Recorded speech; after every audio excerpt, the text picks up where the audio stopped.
Assalamualaikum warahmatullahi wabarakatuh. Selamat siang kawan tani ya. Hari ini kembali bersama saya yang tentunya masih seputar tanaman ubi jalar yang ada di lahan saya ya. Oke kawan, hari ini saya di sini sedang ini ya, pengambilan bibit stek dari ubi jalar saya yang hari ini saya akan lakukan pengambilan bibit dan akan saya tanam di lahan saya yang sebelah ya. Nah ini kawan, hari ini memang suasananya ya, seperti ini ya, redup ya. Hari ini sudah 2 hari di Kecamatan Dongko, walaupun cuma sedikit ada guyuran hujan. Nah tentunya alhamdulillah sekali ya. Oke kawan, bagaimana saya hari ini, agendanya apa ya? Penake, nah ini ya, pengambilan stek ubi jalar ya. Ini saya tadi sudah mengambil beberapa jenis varian yang saya kembangkan. Ini ada mutiara, ada pelangi madu, juga ada gading dong tentunya ya. Ada si madu merah dan juga beberapa jenis ubi saya yang lain yang ini sudah memasuki usia 2 bulan ya. Nah, ini untuk usia 2 bulan biasanya saya manfaatkan pengambilan stek batang itu antara 1-3 stek ya dalam satu batang ya. Tentunya di usia 2 bulan kalau kita jadikan bibit itu sudah kualitasnya sangatlah bagus sekali ya. Nah, ini contoh-contoh yang stek yang sudah saya ambil. Nah, ini ada sekitar 20-an senti ya dari beberapa varian yang saya kembangkan. Nah, jenis-jenis ini juga ada. Ini ada yang pelangi madu, ada si madu merah, ada ubi cilembu merah ya. Ini varian baru juga dan masih banyak yang lain. Nah, ini untuk ubi mutiara ya juga saya ambil ya. Ini pengembangan yang saya lakukan di lahan ya. Ya, kali ini saya mau mengambil ubi jalar saya ya, bibitnya ya. Mungkin kawan-kawan gimana Bang yang bibit yang kualitas bagus ya. Nah, kualitas bagus menurut pengalaman saya itu adalah yang sesuai dengan speknya. Salah satunya adalah di usia tanaman itu sudah di atas 2 bulan ya. Minimal 2 bulan sudah bisa kita ambil steknya ya, karena memang sudah cukup umur ya. Jadi kalau terlalu muda juga kurang bagus, terlalu tua juga kurang bagus ya. Jadinya harus yang tengah-tengah saja alias pas-pasan ya. Nah, oke kawan, kali ini langsung menuju yang awal ya. Ini saya mau mencoba ngambil kembali jenis ubi mutiara saya. Ini sangat subur sekali ya. Nah, ini sudah penampakan mulai akan adanya bunga ya.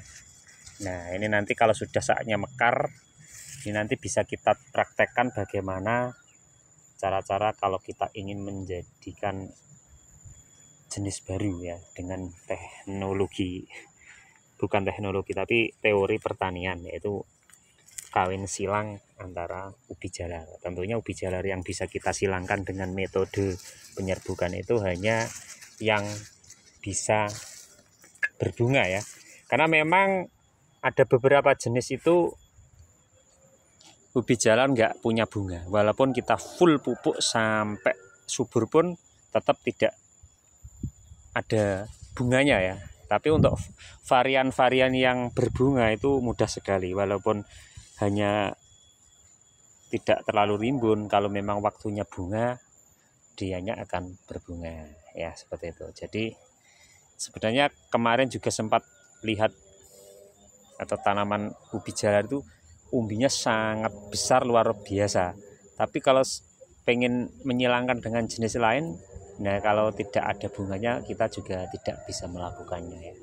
Tetap seperti itu. Mungkin ada teori persilangan dengan stek batang, atau mungkin kalau kawan-kawan ada yang bisa ya itu akan lebih bagus ya. Tapi untuk kita yang selalu kita lakukan dengan sistem penyerbukan ya, tapi harus menunggu bunganya semakin banyak atau mungkin sudah mendekati bulan-bulan yang ya jarang hujan lah, enaknya ngono ya. Yang penting pas kembang musim panas lakukan persilangan penyerbukan itu 90% akan berhasil ya. Nah, oke kawan, ini langsung aja pengambilan bibit stek ya. Nah, kalau untuk bibit stek ini yang perdana ya, Kak ambil contohnya dulu. Ini si gemoy ya, gemoy hari ini sahabat ini ya. Ini di usia 2 bulan wes tak incengin sini. Ini kelihatan bagus ya. Katakannya juga lumayan. Nah, ini kita bisa manfaatkan 1 atau 2 batang dalam satu pokok sebagai bibit unggul dari tanaman itu sendiri ya. Contohnya gini ya. Nah, ini salah satunya. Ini kita bisa memanfaatkan kalau pengen menanam jenis ini ya. Nah, ini kita ambil yang bagus itu paling ini ya, yang tegak. Nah, seperti ini ya, contoh bibit yang super. Ini yang tegak. Ini nanti kalau kita tancapkan atau kita tanam hanya 2 ruas saja yang menancap pada tanah. Dan nah, warnanya yang sudah seperti ini ya. Ini kalau jenisnya warnanya ungu ya. Tapi kalau batangnya semua masih agak hijau ini jangan diambil. Ini terlalu muda. Tapi kalau bagian bawahnya sudah berwarna ungu seperti ini sudah salah satu ciri dari kualitas bibit super dari masing-masing ubi jalar ya. Ya memang ubi jalar itu banyak variannya. Karena warnanya pun kadang tidak sama. Ada yang selalu hijau ya. Nah, ini contohnya gading dong ya. Nah, ini gading dong memang seperti ini ya. Dalam satu batang ya seperti ini, enggak ada yang menjalar sama sekali. Warnanya pun sama ya. Jadi kalau kita ngambilnya itu pada warna sebagai patokan juga tidak pas ya, karena warnanya sama. Walaupun sampai dari bonggol pun dia warnanya tetap hijau agak ke kuning muda ya. Tapi kalau untuk jadikan bibit yang bagus itu seperti ini, kita pangkal saja di sini ya. Nah, ini adalah juga varian gading dong yang sangat bagus sebagai bibit. Nah, ini untuk bentuk yang melengkung itu gimana? Apakah bagus? Ya, tetap bagus ya. Ini nanti saat menanam kita tancapkan 2 ruas saja yang menancap pada tanah. Untuk bagian atas biarpun melengkung ke kanan ke kiri atau ke sana kemari itu nggak masalah. Nanti akan tumbuh sendiri lurus dan muncul pada ruas-ruas ya. Ini akan ada mata tunasnya bagian nih dekat-dekat daunnya, ini akan muncul tunas baru sebagai bentuk pertumbuhannya. Nah, ini juga ada varian lagi yang saya tanam. Ini sudah bagus dan tadi sudah saya ambil beberapa ya. Ini mirip apa, daunnya kekuningan, batangnya kuning, ini juga luar biasa. Ini wes pokoknya nyeneng nih lah. Ini biar nggak penasaran tak ceknya ya. Wes isi apa belum ya. Nah, ternyata sudah berisi, tapi ini belum begitu besar ya. Masih mungkin sebesar garanarit lah penaknya ngomong. Nah, seperti itu ya. Masih berupa akar-akar dan ternyata saya hampir salah menilai. Ternyata sudah besar sekali kawan. Nah, itu ya.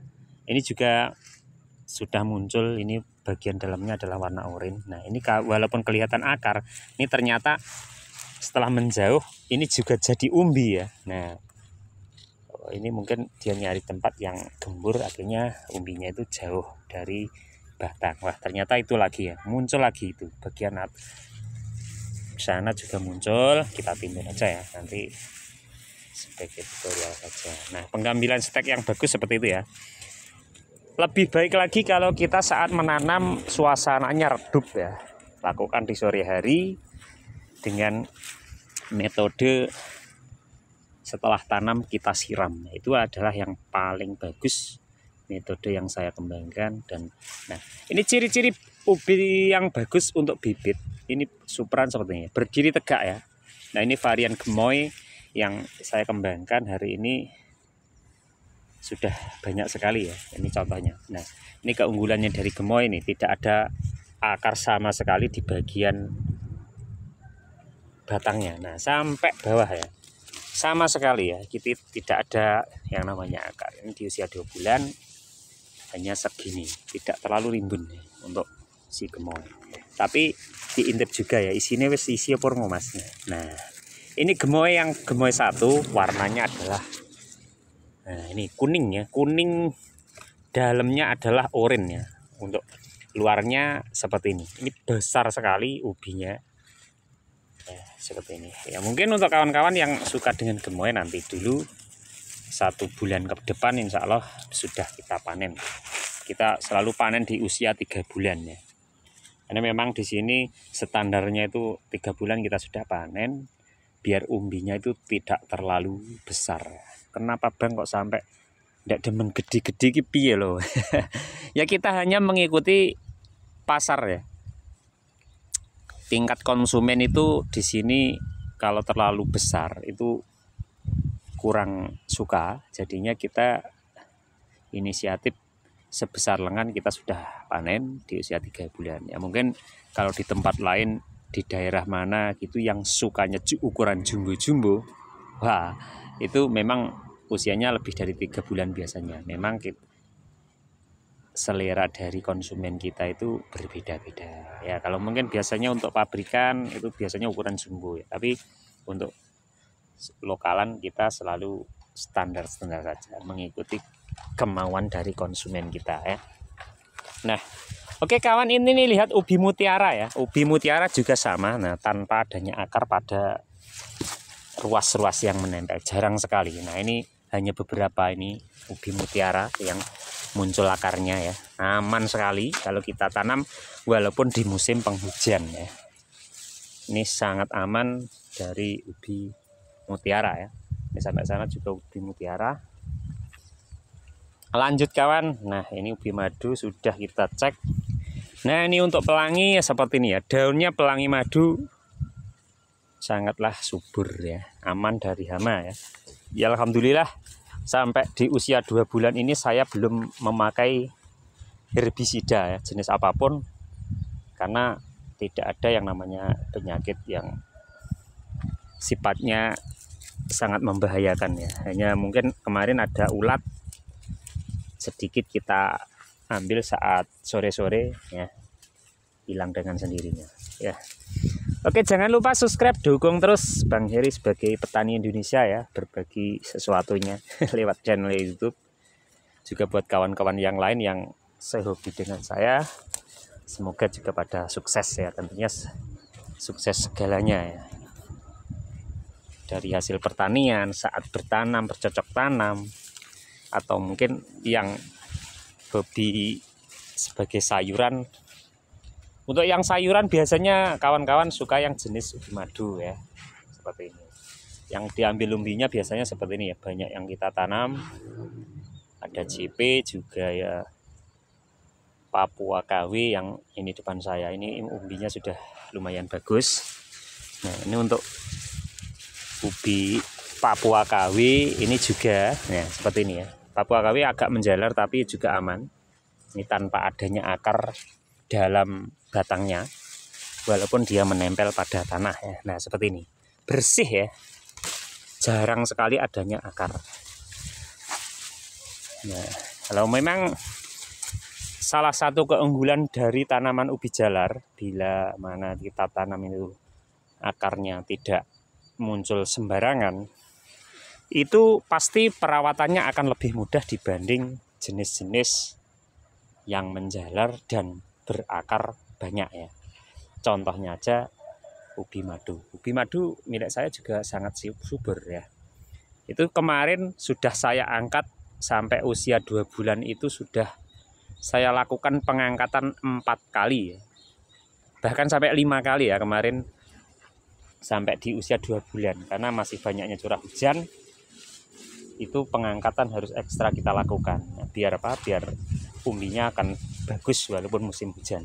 Tapi untuk jenis-jenis yang lain ini walaupun diangkat atau tidak diangkat itu nggak begitu pengaruh ya, karena walaupun menjalar itu nggak muncul yang namanya akar ya. Oke kawan tani, sebagai inspirasi hari ini kita jalan dulu ya, kemana ini saya mau tanam ubi jalar yang sudah saya ambil, dan Ini mumpung suasananya redup, ini pas sekali kita lakukan penanaman ubi jalar ya. Oke, untuk kawan, ini enggak, kalau pengalaman saya, untuk daun yang ada pada batang yang kita tanam itu enggak perlu kita harus membuangnya ya. Tapi walaupun tidak dibuang, kalau kena panas sebagian ada yang kering, tapi ya enggak apa-apa. Walaupun kita enggak ada daun, bisa kita tanam. Yang penting batang itu tetap fresh, seger, tidak kekurangan air saat awal penanaman. Oke kawan, hari ini sekian dulu dari Bang Heri. Semoga bermanfaat apa yang saya sampaikan, walaupun cuma sepatah kata, dua patah kata ya. Wes, pokoknya ini ngono tok lek Bang Heri ini ya. Ya oke, selamat siang. Assalamualaikum warahmatullahi wabarakatuh.